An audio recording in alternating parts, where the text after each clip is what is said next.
أعوذ بالله من الشيطان الرجيم. بسم الله الرحمن الرحيم.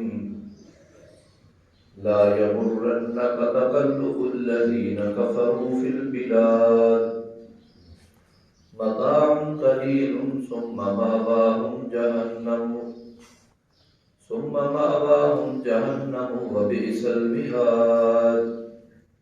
لكن الذين اتقوا ربهم لهم جنات تجري من تحتها الأنهار خالدين فيها نزلا من عند الله وما عند الله خير للأبرار. صدق الله العظيم. بسم اللہ الرحمن الرحیم. سورہ آل عمران آیت نمبر 196 اور 98. نبی علیہ السلام کو خطاب فرمایا جا رہا ہے. قرآن پاک میں رسول اللہ صلی اللہ علیہ وآلہ وسلم کو مختلف آیات کریمہ میں مختلف انداز میں خطاب فرمایا گیا، لیکن جہاں بھی نبی پاک صلی اللہ علیہ وآلہ وسلم کے لیے اللہ نے واحد کا صیغہ استعمال فرمایا، خطاب فرمایا، مراد امت ہے، مراد عام لوگ ہی ہیں. قرآن پاک میں آتا ہے اِنَّا أَعْطَيْنَاكَ الْكَوْثَرَ فَصَلِّ لِرَبِّكَ. اے پیغمبر آپ اپنے رب کے لیے نمازیں پڑھیں. تو جب نبی علیہ السلام کو حکم ہے تو گویا کہ وہ ہم سب کو حکم ہے کہ آپ بھی نبی اللہ کے لیے نمازیں پڑھیں. وَانْحَرْ، اے نبی آپ قربانی کریں. صیغہ واحد کا ہے لیکن عمومی طور پر یہ حکم پوری امت کو ہے. ایک اور جگہ پر آتا ہے وَلَا تُطِعِ الْكَافِرِينَ، اے نبی آپ کافروں کا کہا نہ مانیں. اب پیغمبر بھلا کافروں کی بات کیسے مان سکتے تھے؟ تو وہاں بھی مراد یہی ہے کہ تم سب کو یہ حکم ہے تم ایسا نہ کرو. عموماً قرآن پاک کی کئی آیتیں ہیں جو لفظ قل سے شروع ہوتی ہیں، اے پیغمبر آپ ایسا کہہ دیں. تو جہاں بھی لفظ قل بظاہر حضور صلی اللہ علیہ وسلم کے لیے ہے لیکن حکم کی پابندی تمام امت پر ہے. ایک اور جگہ پر آتا ہے لَإِنْ أَشْرَكْتَ لَيَحْبَطَنَّ عَمَلُكَ. اے پیغمبر اگر آپ نے بھی شرک کیا تو ہم آپ کے عمل بھی ضائع کر دیں گے. اب نبی بھلا شرک کہاں کر سکتے؟ ممکن ہی نہیں ہے. پیغمبر سے یہ بات، پیغمبر تو شرک کے کلا کما کے لیے آتے. تو وہاں بھی مخاطب رسول اللہ صلی اللہ علیہ وسلم کو مخاطب اول فرمایا گیا، لیکن مراد انسان ہے، تمام مسلمان اور انسان. اسی طرح یہاں بھی اس آیت کریمہ میں لا یغرنک تقلب الذین کفروا فی البلاد. اے پیغمبر یہ کفار جو بڑی پرسہولت زندگی بسر کر رہے ہیں اور ادھر ادھر آنے جانے میں بڑی ظاہری شان و شوکت کو ظاہر کرتے ہیں، کافروں کا ان نعمتوں بھری زندگی، آسائشوں بھری زندگی پر رہنا، اس طرح ان کا ایک شہروں سے دوسرے شہروں میں آنا، اعلیٰ قسم کی سواریاں، عمدہ قسم کے پوشاک، بہترین قسم کے کھانے پینے، اعلیٰ قسم کی عمارتیں، یہ جو کچھ بھی تمہیں ان کی ظاہری شان و شوکت نظر آ رہی ہے، اس کی وجہ سے اے پیغمبر آپ کسی غلط فہمی کا شکار نہ ہو. یعنی یہ نہ سمجھیں کہ بھی یہ آسائشوں والی زندگی بسر کر رہے ہیں تو یہ اللہ کے مقربین ہیں. کبھی کبھی اللہ مال و دولت نعمت کے طور پر کبھی دیتا ہے اور کبھی کبھی مال و دولت آزمائش کے طور پر دیتا ہے. نعمت کے طور پر آتے ہیں تو بندے میں تحمل ہوتا ہے، اس مال کو دیکھ کے آدمی اتراتا نہیں. اور جب یہ ساری چیزیں آسائش کے طور پر آتی ہیں اور پھر یہ ساری چیزیں آزمائش کے طور پر آتی ہیں تو پھر بندہ ان نعمتوں کے صحیح استعمال کی بجائے اس میں کبر آ جاتا ہے، اس میں تفاخر آ جاتا ہے. وہ اللہ کی ان نعمتوں کو خیر کے کاموں کی بجائے شر کے کاموں میں خرچ کر رہا ہوتا ہے. کیونکہ نبی پاک صلی اللہ علیہ وآلہ وسلم اور آپ کے جتنے بھی صحابہ کرام رضوان اللہ تعالی علیہم اجمعین تھے، ان میں اکثر کی کیفیت یہ تھی کہ بہت اچھا لباس نہیں پہننے کو گزارا کر رہے ہیں، اور کئی کپڑے تو ایسے تھے جن پر پیمند لگایا کرتے تھے۔ 2 وقت کی پیٹ بھر کر روٹی کھانا مسلسل کئی دن وہ بھی ثابت نہیں ہے، کئی کے روز تو فاقے آ جاتے تھے، کبھی اللہ پاک نعمتوں سے مالا بھی کر دیتے تھے۔ مدینہ میں تو مکانوں کی یہ رہائش کی پوزیشن تھی کہ ایک مہاجر بھائی کو ایک انصار کے ساتھ جوڑ دیا گیا، کوئی مسجد کے کونے میں رہتا تھا تو کوئی کسی کے ہاں مہمان ہوتا تھا۔ یعنی ایک طرف اہل ایمان کی یہ حالت تھی، دوسری طرف اہل کفر، خاص طور پر یہود جو تھے مکہ مدینہ میں اور مشرکین مکہ میں، یہ بڑے بڑے چوپال ان کے بنے ہوئے، بڑی بڑی بیٹھکیں اور شاندار قسم کے گھوڑے والخیل مسومہ، نوکر چاکر اور دسترخوان اور پتہ نہیں کیا کیا، یہ نعمتوں سے آسائشوں سے بھرپور تھے۔ عرف عام میں کوئی آدمی یہ کہہ سکتا تھا، اور شاید سوچتا ہوگا اور سوچنا چاہیے کہ بھئی میری نیکیوں کی اللہ کے ہاں کوئی قدر ہوتی تو میں بھوکا نہ رہتا، میرے بدن پہ بھی ایسا اچھا لباس ہوتا، میں ان کو دیکھتا ہوں کیسے زرق برق کپڑوں میں دور سے سجے دھجے نظر آتے ہیں، اور میں ان کے مقابلے میں ایک سادہ سے لباس میں پھر رہا ہوں۔ ان کی گاڑیوں کو دیکھو تو فراٹے بھرتی ہوئی جا رہی ہیں، اور میری موٹر سائیکل بھی روز پر چڑھے، میں اس کو بنوا کے تھک گیا ہوں۔ اسی طرح مکان، اسی طرح خوراک، اسی طرح دیگر آسائشیں۔ تو اللہ رب العزت نے فرمایا ان کی اس پرسہولت زندگی کو دیکھ کر دھوکے میں مبتلا نہ ہونا، اس غلط فہمی کا شکار نہ ہونا کہ ان کے لیے میں نے یہ ساری آسائشیں جو استعمال دی ہوئی ہیں متاع قلیل، یہ بہت تھوڑے وقت کے لیے نفع ہے جو وہ اٹھا رہے ہیں، ثم مأواہم جہنم، پھر ان کا ٹھکانہ جہنم ہے، پھر یہ وہاں جائیں گے۔ تھوڑے وقت کے لیے یہ سہولت ہے۔ انسان کی جو زندگی ہے وہ یہ 50 60 70 سال کی نہیں ہے۔ انسان کی زندگی شروع ہوئی ہے عالم الست سے، اور یہ زندگی جائے گی یا جنت پر اور یا جہنم پر۔ عالم الست میں ہماری کیفیت یہ تھی کہ حدیث پاک میں آتا ہے کہ تم ایک چیونٹی کی مانے تھے، وہاں سے اللہ نے پھر تمہیں جرثوموں کی شکل میں منتقل کیا، والد کی پشت میں آ گئے، وہاں سے تم اپنی والدہ کے رحم میں آ گئے، وہاں سے تم دنیا میں آ گئے، دنیا سے تم برزخ میں چلے جاؤ گے، برزخ سے تم حشر میں چلے جاؤ گے۔ تو مختلف کیفیات سے گزرتے گزرتے اگر اس زندگی کو جو عالم الست سے شروع ہوئی ہے وہاں سے اس کا آغاز کریں اور جنت کے دروازے تک یا خدا نہ خواستہ جہنم تک چلے جائیں، تو یہ تو بڑی لمبی زندگی ہے ہماری۔ زندگی کے بعض مراحل کا ہمیں ادراک ہے اور بعض مراحل کا ہمیں ادراک نہیں ہے۔ تو جن مراحل میں ہم ہوتے ہیں فی الحال اسی کا سوچ رہے ہوتے ہیں۔ ابا کے پشت میں تھے تو بس اتنا ہمیں پتا تھا کہ یہی کائنات ہے، اور یہاں رہنا بہنا ہے، اور یہاں مجھ جیسے اور کئی جرثومے اور بھی ہیں، ہم سینکڑوں لوگ ہیں یہاں۔ والدہ کے رحم میں آئے تو بس اسی کا ادراک پیدا ہو گیا کہ بس یہ اتنا بڑا جہان ہمیں مل گیا۔ یہاں آ گئے تو ہماری حیرت کی حد نہ ہوئی کہ جناب نہ جس کا کنارہ نظر آتا ہے نہ جس کا کوئی انتہا نظر آتی ہے، بلندی دیکھیں تو کہاں دور تک، گہرائی دیکھیں تو کہاں دور تک، مشرق مغرب دیکھیں تو کہاں دور تک۔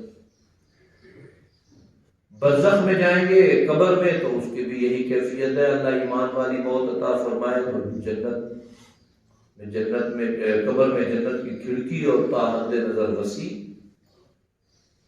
پھر حشر، پھر تو اللہ نے فرمایا یہ جو دنیا کی مال و متاع سے وہ لطف اندوز ہو رہے ہیں اور جن میں اتنی جاذبیت ہے، کبھی کبھی تم لگ جاتے ہو اہل ایمان، تو یہ مت خیال کرنا متاع قلیل، یہ سب کچھ قلیل عارضی سامان ہے۔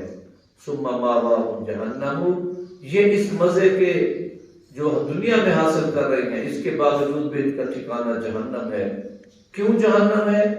ان کے پاس گھوڑا ان کے پاس سواریاں، اونٹ، خچر، گائے، بکری، بھیڑ، مرغیاں، اور پھر ان کے پاس کھیت، باغات، اور ان کے پاس سونا، چاندی، بیوی، بچے، غلام، یہ سب کچھ ہے، لیکن ان کے پاس ایمان نہیں ہے۔ جب ایمان نہیں ہے تو ثم مأواہم جہنم، پھر ان کو جہنم میں جانا ہے۔ تو اس کا مقصد یہ ہوا کہ یہ ساری چیزیں کو سہولت اپنی جگہ اللہ کی نعمت ہے، اللہ سب کو دے، لیکن اگر اس کے ساتھ ایمان کی دولت ہوگی تو چار چاند لگ جائیں گے، ورنہ یہ ان کا کوئی ہمیں فائدہ نہیں۔ سرائیکی ایک محاورہ ہے، میاں پرائے پکے برتن دیکھتے اپنے کچے نہ بن سچے کرو۔ یعنی اگر اللہ نے کسی کو دولت سے مالا مال کیا ہے تو اس کی دولت کو دیکھ کے اپنی غربت پر اتنے نادر نہ ہو جاؤ کہ جو کچھ غریبی کی چیزیں ملی ہوئی ہیں ان سے بھی تم دور ہٹنا شروع کر دو۔ یہ زیب نہیں دیتا۔ میری غریبی کو نہ دیکھو، یہ میرے اللہ کا نظام ہے، اللہ نے کس کو کس حالت میں رکھنا مناسب سمجھا اسی حالت میں رکھا۔ وبئس المہاد، اور وہ رہنے کی جگہ بہت بری جگہ ہے، وہ ٹھکانہ بہت برا ہے۔ اس سے بری جگہ اور کوئی نہیں، جہاں آگ ہو، دھواں ہو، پانی کے بدلے میں پیپ پلائی جاتی ہو، خون پلایا جاتا ہو، ماء حمیمہ، ابلتا کھولتا پانی ہو، پینے کے لیے پیالہ دیا جائے تو اتنا ابال ہو اور اتنی بھاپ ہو کہ منہ کے قریب پیالے کے آتے ہی منہ کا سارا گوشت گر کے اس میں جا کے دیکھو۔ اللہ تعالیٰ معاف فرمائے۔ دولت اگر نقصان ہے تو بری بات ہے، یہ اچھی بات ہے۔ اگر ہمارا ایمان اس نے چھین لیا ہماری دولت، حضرت والد صاحب رحمۃ اللہ علیہ فرماتے تھے اختیارات بھی ہوں، حسن و جمال بھی ہو، اور روپیہ پیسہ بھی ہو، نصیب ہے تو بچے، نصیب ہو ویسے بچے یارا، ورنہ یہ بندے پھیل جاتے ہیں، پھسل جاتے ہیں، انہیں ہوش نہیں رہتا، ان کی آنکھوں پہ پھر پٹی سی آ جاتی۔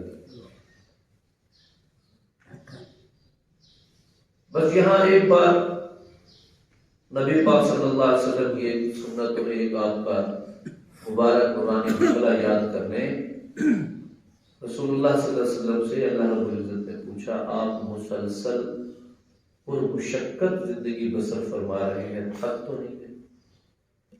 اگر چاہیں تو میں آپ کو احد کا پہاڑ سونے کا بنا کے دے دوں، یہ سونا ہو جائے پہاڑ سارا۔ تو جواباً آپ کا جواب ہے کہ ارشاد فرمایا، عرض کیا کہ اللہ بس اتنی آزمائشوں سے بھی نہ گزار کہ بہت دکھ میں مبتلا ہو جائے، ایک وقت کا اچھا مل جائے، شکر کی عادت پڑ جائے، اور کبھی کبھی پریشانی آئے تو صبر کی عادت بھی پڑ جائے، صبر اور شکر میں رہ جائے، صبر اور شکر میں رہ جائے۔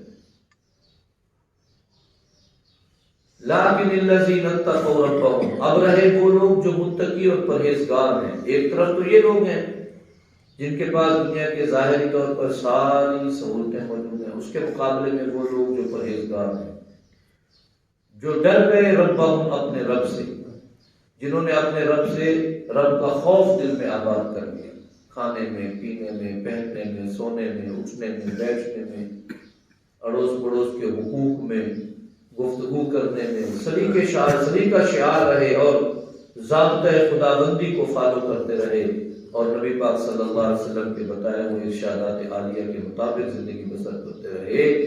لیکن الذین اتقوا، وہ لوگ جو ڈر گئے اللہ سے، ربهم، اپنے رب سے، لہم جنات، ان کے لیے جنت ہوگی، جنت بھی نہیں، جمع کا صیغہ ہے، جنات، باغات ہوں گے، اور ان باغات کی کیفیت سورہ واقعہ میں، سورہ رحمان میں اور قرآن پاک کی دیگر صورتوں میں بڑی دلچسپ ہے۔ سونے چاندی کے برتن ہوں گے، حور و غلمان ہوں گے، بڑے بڑے تخت پر بیٹھے ہوں گے، متکئین علی سرر موضونۃ، اور بڑی بڑی چارپائیوں پر ٹیک لگے متقابلین آمنے سامنے بیٹھے ہوں گے، یطوف علیہم ولدان مخلدون، بچے ان کے اوپر ان کے غلام کے طور پر ادھر ادھر پھر رہے ہوں گے، اور ان کے لیے بڑے اعلیٰ قسم کے قواری من ذہب و فضہ، سونے چاندی کے برتن، یہ ساری سہولتیں دنیا میں سارا ہے ہی نہ ڈھیر، وہ ابدی زندگی والا ہے، اور وہ اللہ کس کو عطا کرے گا؟ جنہوں نے اللہ کا خوف دل میں اپنا دیا، لیکن الذین اتقوا، جنہوں نے دل میں پرہیزگاری اختیار کی۔ تقوی یقین سمجھیں ایسی خوبی ہے، یہ ہمارے ہر عمل میں پرکھی جاتی ہے، نماز میں تقوی، روزے میں تقوی، حج میں تقوی، قربانی میں تقوی، اللہ کی محبت، اللہ کا شوق، اللہ کا خوف، حقوق کو ان کے صحیح موضوع طریقے سے استعمال کرنا۔ آگے ارشاد فرمایا یہ جو باغات ہیں تجری من تحتها الانہار، ان کے نیچے نہریں بہتی ہوں گی۔ دو طرح سے اس کا لکھتے ہیں اس کے متعلق، ایک تو جہاں پانی ہو وہاں سرسبزہ رہتا ہے، نہریں بہتی ہوں گی، باغات کے سوکھنے کا تصور نہیں۔ دوسرا یہ ہے کہ یہ نہریں، بہتا پانی، یہ آبشاریں، یہ کسی ماحول کے حسن میں اضافہ کرتی ہیں تو وہ خوبصورت حسین ماحول بھی ہو، خالدین فیہا، اس میں ہمیشہ رہیں گے، ہفتہ، 2 دن، 10 دن، 15 دن نہیں۔ اگر دنیا میں 60 سال رہے تو یوں نہیں کہ وہاں صرف 60 سال رہیں گے، دنیا میں 100 سال رہے تو وہاں صرف 100 سال رہیں گے۔ خالدین فیہا، موت کو تو موت آ جائے گی، پھر مرنا تو ہے نہیں، پھر وہاں ہمیشہ رہنا ہے۔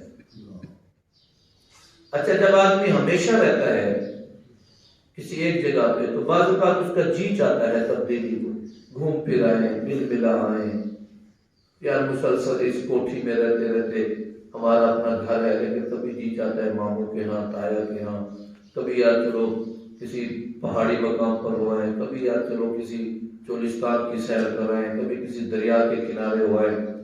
میں کچھ دن پہلے چھتوئی گیا تو دریا کے دامن سے گزر گئے تھے تو ریت ہی ریت تھی، میرے ساتھ 2 بچے تھے، کہنے لگے یہاں گاڑی روکتے ہیں ذرا اس ماحول کو انجوائے کرتے ہیں۔ میں نے ریت لیا انجوائے کرتے، لیکن وہ مسلسل ان جگہوں پہ رہتے رہتے ریت اور اس کے طرف دائیں بائیں سرسبز کھیت اور دور دور سے بہتا پانی، یہ ان کو ایسا اچھا لگا کہ ذرا اس کو دیکھیں۔ آدمی کی مزاج میں ہے کہ وہ متلون ہے، تبدیلی چاہتا ہے، چلو گھوم پھر آئیں، چلو ذرا سیر شیر کریں۔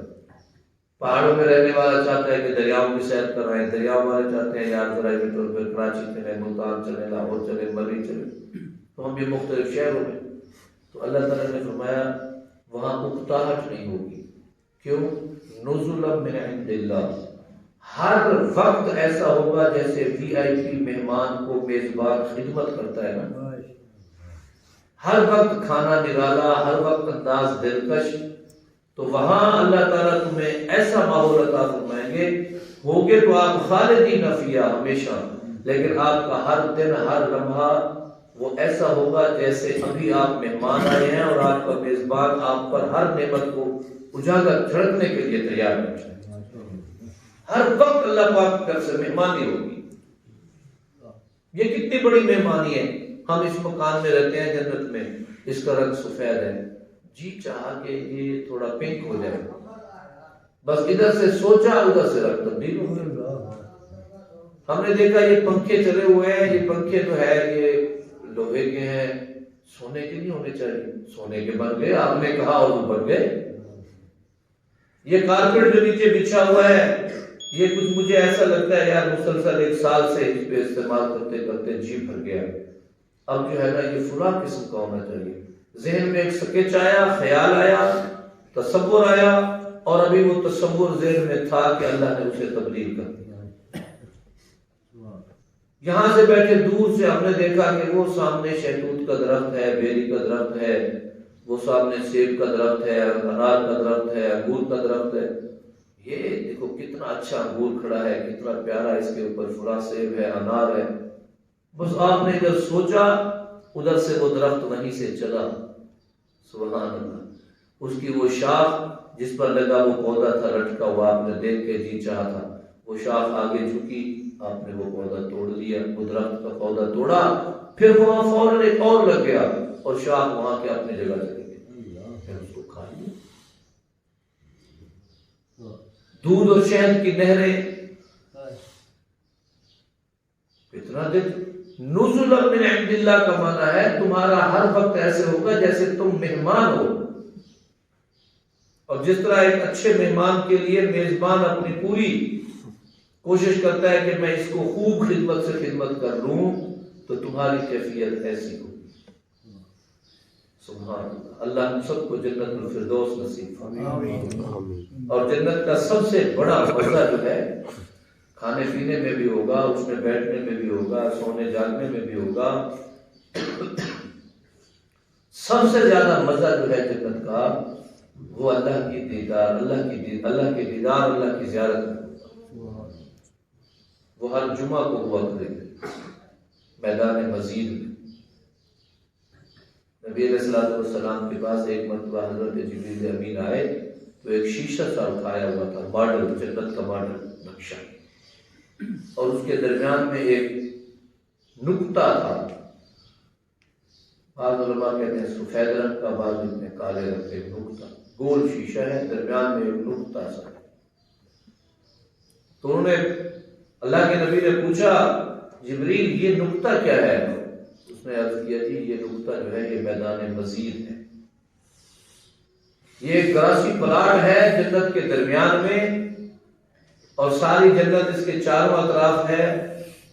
یہ کیا ہوگا؟ یہ کس لیے بنا ہے؟ یہاں جی ہر جمعہ کے دن اللہ تعالیٰ اپنے نیک بندوں کو اپنی زیارت کرائے اور سارے جنتی جمعہ کو یہاں آ جائیں گے. اسی ترتیب سے آئیں گے. جو جمعہ کو جلدی آیا کرتا تھا صف اول میں، یہاں بھی صف اول میں جگہ ملے گی. اور جو وہاں آخر میں آیا کرتا تھا اسے وہاں یہاں بھی آخر میں جگہ ملے گی. اللہ تعالیٰ سامنے ظاہر ہوں گے، اپنا دیدار کرائیں گے اور سارے لوگ اسے دیکھیں گے. صحابہ نے عرض کیا جب آپ یہ بات فرما رہے تھے کہ کیا دیکھنے میں دقت نہیں ہوگی؟ ایک آگے آگے بیٹھا ہے اور ایک وہاں دور بیٹھا ہے، تو دیکھنے میں دقت نہیں ہوگی؟ تو آپ نے فرمایا کیا سورج کو دیکھنے میں کسی کو دقت ہوتی ہے؟ کوئی یہ کہے کہ میں نے سورج کو قریب سے دیکھا اور کوئی کہے میں نے دور سے دیکھا. یہ تو کوئی نہیں کہہ سکتا. سورج کو تو ہر کوئی جانپور میں کھڑا ہے تو وہ بھی اتنا فاصلہ محسوس کر رہا ہے. کوئی ملتان میں ہے، کوئی لاہور میں ہے، کوئی پاکستان میں ہے اور کوئی انڈیا میں ہے، شہر میں ہے یا دیہات میں ہے، وہ اتنے ہی فاصلہ کو دیکھ رہا ہے جتنا ہر ایک نے محسوس کیا. تو یہ تو سورج اللہ کی بنی ہوئی مخلوق ہے. اللہ کو جب دیکھیں گے تو ہر جنتی یہ سمجھے گا میں نے سب سے قریب سے دیکھا ہے. بڑا مزہ ہوگا. اللہ رب العزت نے یہاں جملہ تعجب فرمایا، پسندیدگی. وما عند اللہ خیر للابرار. ارے نیکوں کے لیے اللہ کے ہاں کتنی خیر ہے، کتنی بھلائیاں ہیں نیک لوگوں کے لیے اللہ کے ہاں، کتنی خوبیاں ہیں نیک لوگوں کے لیے اللہ کے ہاں، کتنا اچھا ماحول ہے نیک لوگوں کے لیے اللہ کی. اللہ تعالیٰ ہمیں ایمان کی زندگی، تقوی والی زندگی نصیب فرمائے اور قیامت کے بعد برزخ بھی پر سہولت دے، قیامت بھی پر سہولت دے اور جنت بھی عطا فرمائے. اور ہمیں یقین ہے اللہ تعالیٰ اپنی رحمت سے، رسول اللہ صلی اللہ علیہ وسلم کی شفاعت سے ہم سب کو وہاں اکٹھا فرمائیں گے انشاءاللہ. وآخر دعوانا الحمدللہ.